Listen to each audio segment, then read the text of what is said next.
Do you think we missed Carmona today? Because I mean, he's one of those guys that hounds the ball and is able to win that ball, a little higher up, so that we don't run into a problem with the press at the back and all that. Yeah, he's a bulldog, so I definitely think that his presence is definitely missed. He's our attack dog. He's capable of contributing in attack, but at the same time, like he's our guy that if we need, sometimes if it's a hard tackle or just be able to get a steal off possession, like he's usually our guy. And one thing. Probably why he's out. Yeah. Anytime we're shorthanded, like I said, it's always been a challenge. Like so, whether it's been Yosef that's been out, or Assad that's been out, or aggressive that's been out. Like it's like what like we're shorthanded. It's always just one little thing missing that always affects us. So we definitely need something to where like I said, of course, like I said, with the transfer window coming up, having that extra depth, so that way when someone is out, our quality doesn't drop. I mean, as a Man United fan, like I've seen that happen a lot of times where the midfield just doesn't hold up. But honestly, like, where was the high press today? Because we needed that, and Carmona's the guy who goes. He doesn't care who has the ball. He'll go up there and get the ball. So I think we missed him today, but that shouldn't be an excuse. Because if it's a guy who's a hard tackler, you're gonna miss him in games. And it was DC United, so we just lost 2-1. Imagine like this was a good team from East or West. It could have been a lot bad if we didn't press high up. So like I think as much as we want to say like it was missing this player or that player, we need some depth, and I think that's what's missing, because we need a like-for-like substitution, and they're going to play, Saturday again, Tuesday again, then again Thursday. Right. So you need that depth ultimately in the MLS, and if you're not going to win anything without that depth. I honestly think there is something missing whenever we go away, because we saw this when we play home and we are brilliant, and then we go away and, like, this was not the team we saw, like, 5 days ago in Bobby Dodd. So I think that is where we go missing, where, yes, as much as we want to be like the crowd wasn't there and stuff, where was the intensity, where was the energy? Because I personally said, you win today, you win on Saturday, and you win on Tuesday, you're sure shot playoff team.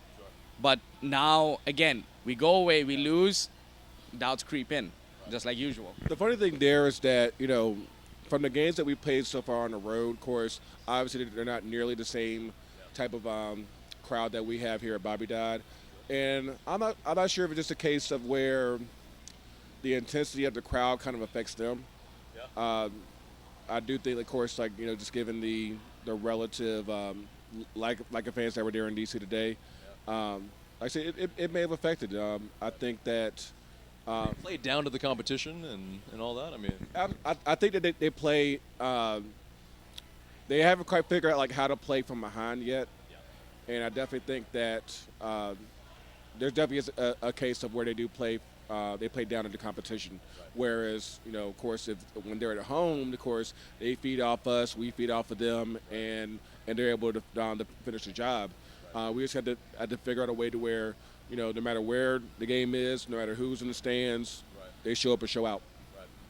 and we played Charleston rather, and we were down, and then we came back. Is it a confidence thing that they were like, yeah, it's a USL team, it's our affiliate, we can come back on them, versus DC, it's like, oh, okay, it's an MLS team, okay, we're down now, we're struggling for confidence, we're trying to figure it out. I think it was a case. A lot of factors came in there. Of course, obviously with the rain delay, having to get warm back up, and try to get back into it, like a couple of hours after the game was supposed to start.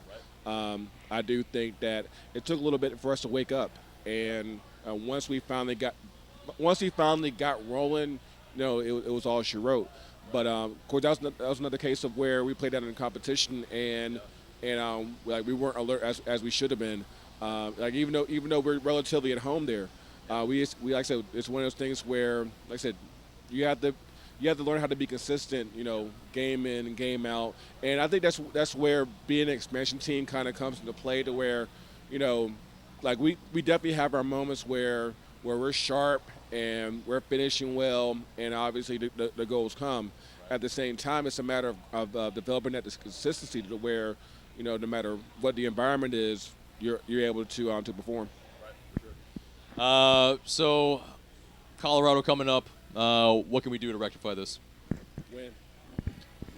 I mean, How? But what? Change tactics? Do the same thing? Just because we're at home, it's fine. Like what? I mean, so I realistically just think any Tata Martino team struggles when people press up, and as much as we are great going up, pressing up, that's our weakness too. And I think when Colorado comes to town, I think we'll be good. I think quote me right now, I think we'll win 3-1. And however, the problem is that one for me, because winning is not the problem. I think we really are bad when it comes down to closing down games. Because if it was 1-1, like, go for a draw and then get a win. Even if DC United's the lowest team in the MLS East, you still got to respect them because they're an MLS team. And I think that's where we lack right now, and I think that's what's got to improve. But I think at home, they're a completely different team, especially, I think, Amiron Martinez, that's a partnership that I think we have just going great for us, and I think that they'll put us over the line on this weekend. I definitely think that now that Joseph is back and like he's had a couple games under his belt, I think now's the time to finally put him back in the 11 and have him pair up with Almiron. Of course, the way things went at the beginning of the season, they were dynamite. And, of course, Villalba is great, but I do think that just having that element of having Joseph up front only makes us even more dangerous. Of course, I don't think it's going out of a limb to predict the win. I don't expect Tata to change too much. Of course, with Carmona being back, that'll definitely help out a lot. So just a matter of just figuring out, who do we have to protect Almiron and to be able to finish. I think the only change might be Larunovich, but we should be okay.